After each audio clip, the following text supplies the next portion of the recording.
غیب کے متعلق باتیں کیسے بتائیں گے؟ حضرت عیسیٰ علیہ السلام ابری الاکمہ والابرص واحیی الموتیٰ باذن اللہ وانبئکم بما تاکلون وما تدخرون فی بیوتکم کہتے ہیں. تو یہ زمین پر تو اس وقت ایسے علوم نہیں تھے، نہ ایسے آلات تھے، نہ ایسے اسباب تھے، نہ ایسے مقدمات تھے کہ جن کو جوڑ کر اس قسم کا نتیجہ بیان کیا جائے کہ کوئی کیا کھاتا ہے، کیا گھر میں رکھ کے آتا ہے. جب نبی اس قسم کی بات بتاتے ہیں تو یہ اس بات کی دلیل ہوتی ہے کہ ان کے علوم کا مرکز و منبع اور ان کے علوم کا محور جہاں سے یہ آیت کا، جہاں سے یہ ان کی معلومات آتی ہیں یا ان کا علم آتا ہے، اس کا مرکز مخلوق نہیں ہے، خالق و والق جل وعلا کے علوم ہیں جو لامتناہی ہیں. وہ اپنے علوم سے اپنے نبیوں کو، اپنے رسولوں کو حصہ عطا فرماتا ہے، اور اپنے علوم سے وہ اللہ تعالیٰ جل شانہ ان کے سینے منور فرماتا ہے شان کے لائق ان کے سبب سے.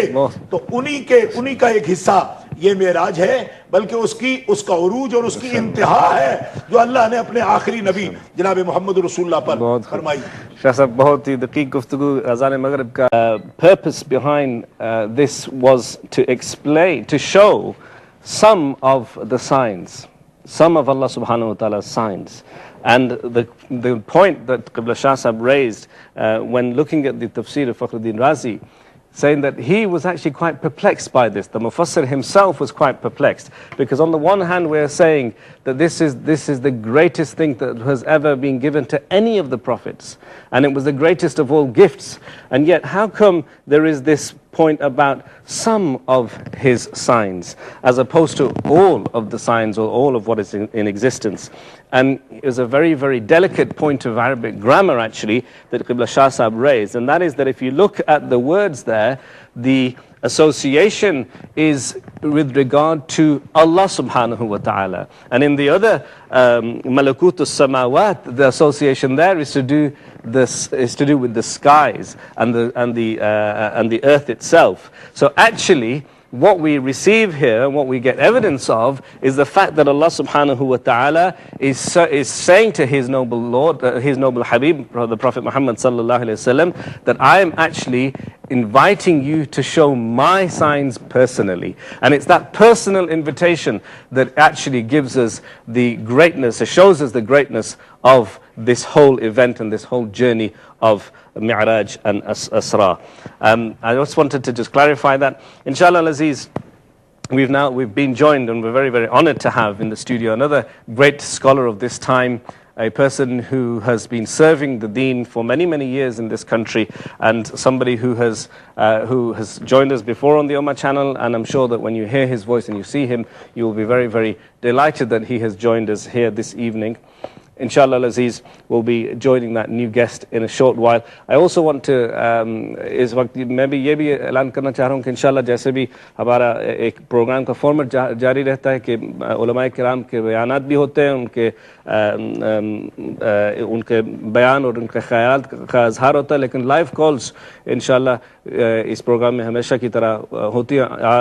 آج بھی انشاءاللہ آپ کی لائیو کالز لیں گے، لیکن میں چاہوں گا کہ آپ ہمارے جو دوسرے مہمان ہیں حضرت علامہ محمد ایوب اشرفی صاحب، جو کہ پہلے سے تشریف فرما ہیں، اور ان کے ساتھ ساتھ بھی ہمارے معزز مہمان مانچسٹر سے تشریف لا چکے ہیں حضرت علامہ قمر الزمان اعظمی صاحب.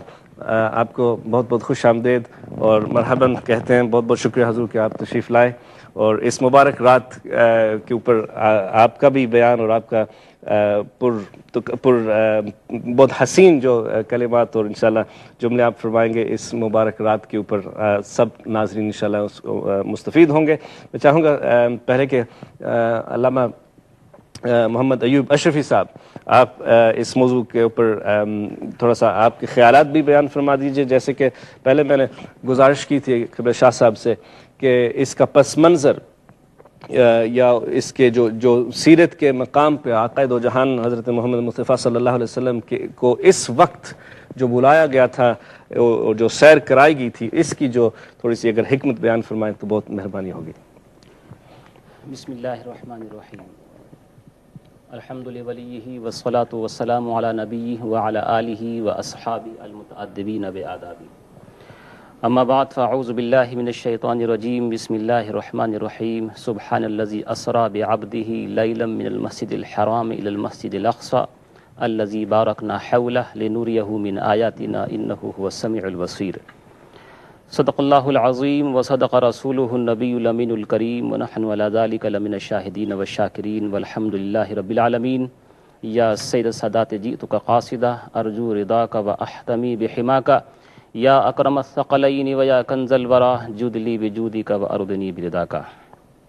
انتہائی معزز اور مکرم جملہ سامعین، ناظرین اور انتہائی عزتوں اور رفتوں کے مالک یہاں پر تشریف فرما ہمارے علماء کرام، السلام علیکم ورحمۃ اللہ وبرکاتہ۔ چشتی صاحب، میں آپ کا مشرور ہوں اور ممنون بھی کہ معراج مصطفیٰ صلی اللہ تعالیٰ علیہ وسلم سے متعلق سجائی جانے والی بزم کے اندر آپ نے مجھے یاد فرمایا، یہ میرے لیے خوش بختی کی بات ہے۔ جیسے کہ آپ نے ابھی اس سے پہلے میرے پیشرو مناظر اسلام سرمایہ علیہ سنت حضرت سید عرفان شاہ مشہدی مدظ اللہ العالی سے ماشاءاللہ بہت ہی اچھا اور پرمغز بیان سماعت فرمایا ہے، اسی آیت کریمہ سے متعلق میں بھی کچھ بات عرض کروں گا۔ ایک ہے اسرا اور ایک ہے معراج، بلکہ حضرت محبوب الہی نظام الدین اولیاء دہلوی علیہ رحمۃ و رضوان نے فوائد الفوات کے اندر ایک چیز اور بیان فرمایا کہ ایک ہے اعراج۔ اسرا تو قرآن مجید کی نص سے ثابت ہے، قرآن مجید خود فرماتا ہے کہ ہم اس اپنے بندے کو لے گئے راتوں رات مسجد حرام سے مسجد اقصی تک۔ لفظ اسرا سے، اسرا کے معنی آتے ہیں کسی کو چلانا، ساتھ میں لے جانا یا سفر کرانا، تو اس کو اسرا سے بھی یاد کیا جاتا ہے اور معراج بھی۔ عام طور سے عوام الناس پورے سفر کو معراج ہی کے نام سے یاد کرتے ہیں، کیونکہ وہ احادیث جو متعلق ہیں معراج مصطفیٰ سے، اس میں عام طور سے بار بار عرج بی عرج بی عرج بی کا تذکرہ کیا گیا ہے، تو اسی وجہ سے اس کو معراج کہا گیا۔ حضرت محبوب الہی علیہ رحمۃ و رضوان فرماتے ہیں کہ مسجد حرام سے مسجد اقصی تک تو اسرا ہے، اور وہاں سے پھر سدرۃ المنتہا تک معراج ہے، اور پھر سدرۃ المنتہا سے مقام قاب قوسین تک اس کو اعراج کہا گیا ہے۔ آپ یہ دیکھیں کہ جب کسی کا عام طور سے سفر نامہ تیار کیا جاتا ہے تو اس میں 6 یا 7 چیزوں کا تذکرہ کرنا عموماً ضروری خیال کیا جاتا ہے، یا کم سے کم سفر نامہ اسی وقت مکمل ہوتا ہے جب اس میں 6 یا 7 چیزوں کا تذکرہ ہو۔ ایک تو یہ کہ سفر کرانے والا کون ہے، دوسرا یہ سفر کرنے والا کون ہے، ایک یہ کہ وہ سفر رات میں ہوا ہے یا دن میں، ایک یہ کہ وہ سفر کتنی دیر میں ہوا ہے، اور ایک یہ کہ سفر کرنے کی وجہ کیا ہے، اس کی غرض و غایت کیا ہے۔ یہ 6-7 چیزیں یہ رب تبارک و تعالیٰ کے کلام مجید اور کلام بلاغت نظام کی فصاحت و بلاغت ہے کہ ان 7 یا 6 چیزوں کو رب ذوالجلال نے آیت کریمہ کے اندر ذکر فرما دیا۔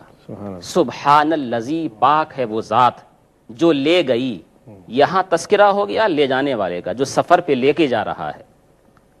اسرا بعبدہ، لے کے کس کو گئی، اپنے بندے کو، یہاں تذکرہ ہو گیا اس کا کہ جس کو سفر کرایا جا رہا ہے۔ اب سوال یہ پیدا ہوا کہ وہ دن میں ہوا سفر کے رات میں، کہا لیلن، رات میں ہوا ہے۔ کہا یہ بتائیں کہ وہ کتنے حصے میں ہوا، کتنے گھنٹوں میں ہوا، فرمایا تھوڑے سے حصے میں ہوا۔ کہاں سے، من المسجد الحرام، مسجد حرام سے۔ کہاں تک ہوا، مسجد اقصی تک ہوا کیوں، لنریہ من آیاتنا، اس لیے تاکہ ہم اس کو اپنی نشانیاں دکھائیں۔ تو ان تمام تر چیزوں کا تذکرہ رب ذوالجلال نے آیت کریمہ کے اس حصے کے اندر، بلکہ اس آیت کریمہ کے اندر ذکر فرما دیا۔ قرآن مجید کے اندر اور بھی سورہ والنجم کے اندر اس کا تذکرہ کیا گیا ہے۔ والنجم اذا ہوا ما ضل صاحبکم وما غوا وما ينطق عن الهوى ان هو الا وحی یوحی، بہت ساری آیات کے اندر اس کا تذکرہ کیا گیا ہے۔ معراج جیسے کہ ابھی آپ نے سوال میں بھی اس کا تذکرہ فرمایا، ایک سوال پیدا یہ ہوتا ہے کہ معراج نبی کریم صلی اللہ تعالی علیہ وسلم کو ہوئی کب؟ تو اس کے اندر بہت سارے اقوال ملتے ہیں، مختلف اقوال ذکر کیے گئے۔ اکثر جمہور محققین نے اس کا تو تعین فرما دیا ہے کہ وہ رجب کا مہینہ ہے اور اس کی 27ویں تاریخ ہے، اور مہینہ کے ساتھ ساتھ سن کیا ہے اس میں بہت اقوال، جو سب سے زیادہ مشہور ہے جس کو اکثر محققین نے ذکر کیا وہ یہ ہے کہ اعلان نبوت کے 12ویں سال، اور بھی اقوال ہیں لیکن اعلان نبوت کے 12ویں سال، یعنی تقریباً آپ کی اس وقت عمر 52 ایئرز تھی، 52 سال کے آپ ہو چکے تھے، 52 ایئرز میں آپ کو یہ معراج ہوئی، ایک قول کی بنیاد پر۔ اگرچہ محققین نے اس کو ذکر فرمایا، مگر میں نے والنجم اذا ہوا جب اس کے الفاظ کے اوپر غور کیا تو پتہ چلا کہ والنجم اذا ہوا کے بھی 12 ہی الفاظ ہیں، 12 ہے۔ اسی طرح سے جو آیت کریمہ کے اندر ذکر کیا گیا ثم دنا فتدلی، یہ بھی معراج کا تذکرہ ہے۔ اس کے جب اعداد نکالے ثم دنا فتدلی، اور اعداد نکالنے کے بعد جب اس کی تلخیص کی، یعنی اعداد کو نکال کر کے پھر اس کو جوڑا، پھر اس کی تلخیص کی، تو بھی 12 ہی آتے ہیں۔ بہت خوب۔ اسی طرح سے فکانا قاب قوسین او ادنا، اس کے بھی جتنے اعداد نکل رہے ہیں جب اس کی تلخیص کی جائے تو اس کے بھی 12 ہی آتے ہیں۔ اس کا مطلب ہرگز یہ نہیں ہے کہ صرف 12 ہی کے اوپر جزم ہے اور یہی تحقیق ہے کہ صرف 12 ہی ہے، اقوال اور بھی زیادہ ہیں۔ تو یہ اعلان نبوت کے 12ویں سال معراج مصطفیٰ ایک قول کی بنیاد پر ہوئی۔ نبی کریم صلی اللہ تعالی علیہ وسلم کو رب ذوالجلال نے یہ وہ نعمت عظمیٰ عطا فرمائی کہ اولین اور آخرین میں سے کسی کو بھی نہیں ملی، یعنی روح اور جسد اور بدن کے ساتھ